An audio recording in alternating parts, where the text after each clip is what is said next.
सभी विद्यार्थियों को अनूप स्टडी जोन की तरफ से गुड इवनिंग। देखते हैं, हम पिछली वीडियो में पढ़ा चुके हैं कि टेंस कितने प्रकार के होते हैं और उसके भेद क्या क्या है, सब कुछ बता चुके हैं। इस वीडियो हम लोग आज देखेंगे कि सब्जेक्ट क्या होता है, वर्ब क्या होता है, ठीक है, ऑब्जेक्ट क्या होता है, ठीक है। क्योंकि हम इसलिए बता रहे हैं क्योंकि कुछ स्टूडेंट्स, कुछ बच्चे ऐसे हैं जो लोग पहचान नहीं पाते हैं कि सब्जेक्ट क्या है, वर्ब क्या है और ऑब्जेक्ट क्या है। ठीक, तो चलिए आइए हम देखते हैं कि आइए देखते हैं, हम यहाँ पे लिखते हैं, ठीक, कि क्या क्या होता है। देखिए, सबसे पहले लिखेंगे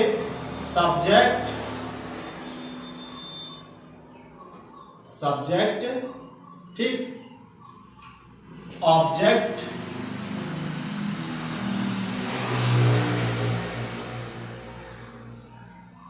वर्ब, शुरू होता है मेन वर्ब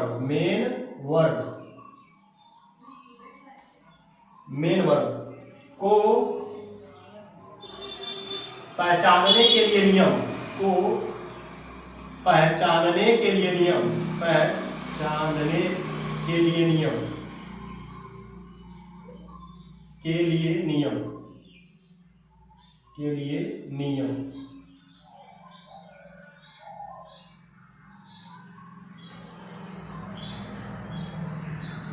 ठीक।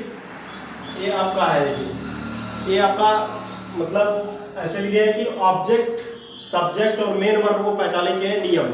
तो इसका नियम में क्या बनेगा, ठीक, देखिए हम आपको बता देना चाहते हैं।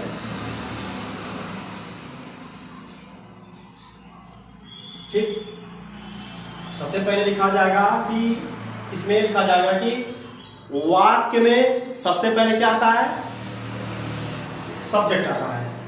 लिखा जाएगा वाक्य में सबसे पहले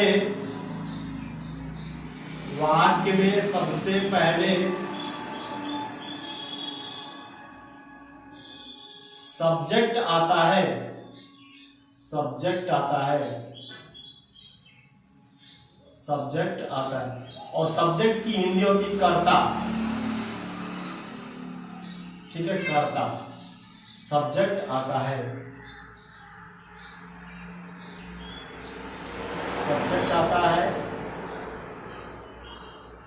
तथा वाक्य के अंत में, ठीक है, देखिए लिखा जाएगा वाक्य के अंत में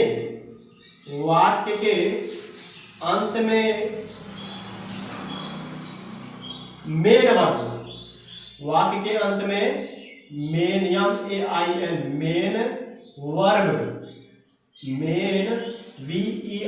वर्ब, जिसको लोग वर्ब भी कहा जाता है, इसकी हिंदी होती है मुख्य क्रिया, या आप क्रिया भी कह सकते हैं, मुख्य क्रिया।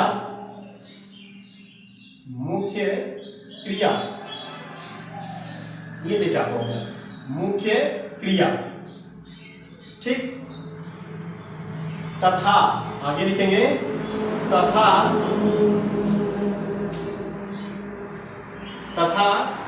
ठीक है, मुख्य क्रिया से पहले तथा मुख्य क्रिया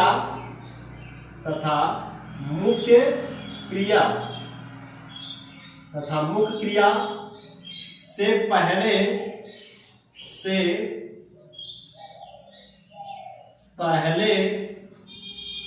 ऑब्जेक्ट आता है, OBJECT, ऑब्जेक्ट आता है।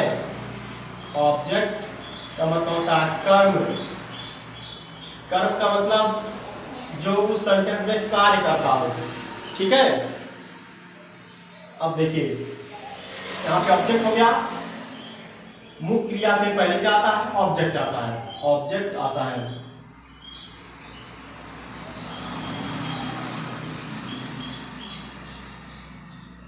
मुख्य क्रिया से पहले ऑब्जेक्ट आता मतलब कर्म आता है, ठीक है।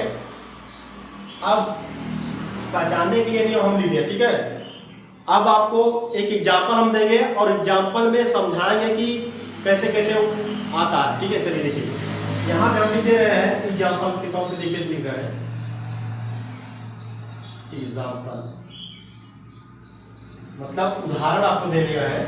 उदाहरण लिखा जाएगा वह विद्यालय जाता है, लिखा जाएगा वह विद्यालय जाता है, वह विद्यालय जाता है, वह विद्यालय जाता है।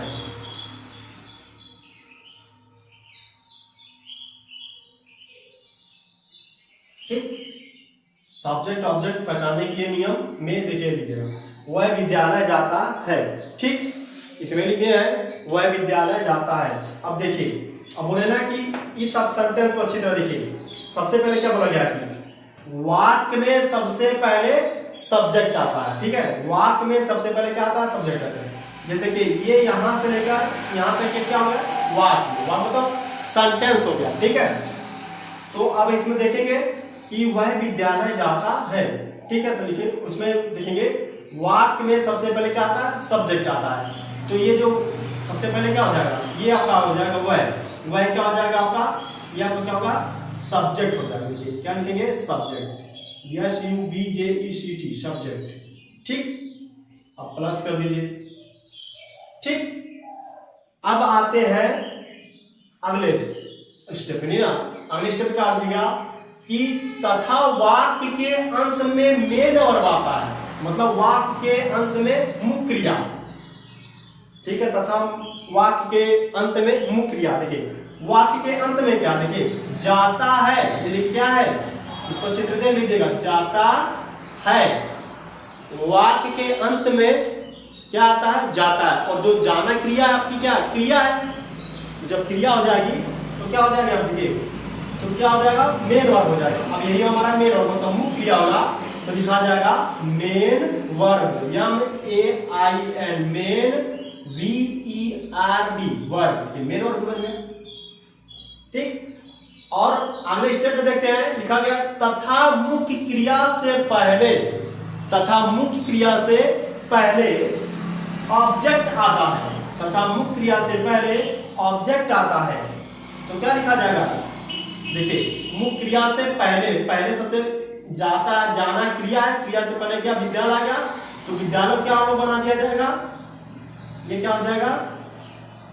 ये होगा हमारा ऑब्जेक्ट, लिखा जाएगा OBJECT, ऑब्जेक्ट। अगर हम इसको हिंदी में लिखे तो लिखा जाता है कर्ता प्लस क्रिया प्लस कर्म, कर्ता प्लस क्रिया प्लस कर्म, कर्ता प्लस क्रिया प्लस कर्म। कुछ विद्यार्थी ऐसे हैं जो लोग पहचान नहीं पाते क्रिया भी क्या होती है। ये क्रिया के देखिए दो नाम हो जाता है, जिसे लिखने के लिए दो तरीके लिखा जाता है। एक लिखा जाता है इसका मुख्य क्रिया, मुख्य क्रिया, मुख्य क्रिया। देखिए मुख्य क्रिया है, क्रिया और मुख्य क्रिया दोनों में अंतर कुछ नहीं है, दोनों सेम है। ठीक है, अंतर कुछ नहीं, बस ये समझिएगा मुख्य क्रिया भी कर सकते हैं, क्रिया भी कर सकते हैं, और इंग्लिश में मेन वर्ब भी कर सकते हैं आप। ठीक है, ठीक है, इसको अच्छी तरह समझ लीजिएगा। देखिए अब अगर उस तरह लिखे तो देखिए वह जो हमारा क्या हो जाएगा? सब्जेक्ट हो जाएगा।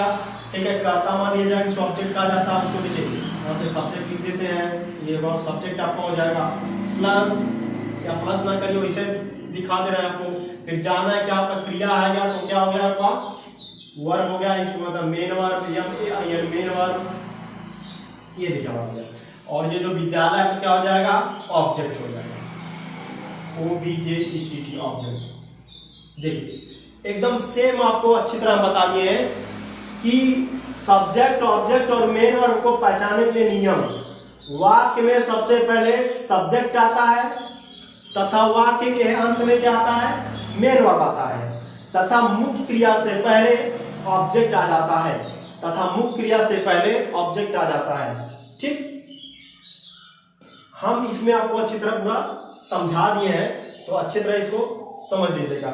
जैसे हम एक एग्जांपल और दे रहे हैं आपको। ठीक है, जैसे यहीं पे लिख दे रहे हैं, इसमें ये लिखा जाता है कि वह एक मिनट रुकिए, इसमें जो है, चलिए ठीक है, आज के लिए इतना रहेगा। नेक्स्ट वीडियो में आपको बता दिया जाएगा कि क्या नियम और लगाया जाता है। इस वीडियो में इतना रहेगा। धन्यवाद, आपसे मिलेंगे अगली वीडियो में। प्रेम पूर्वक देखने के लिए आपको धन्यवाद।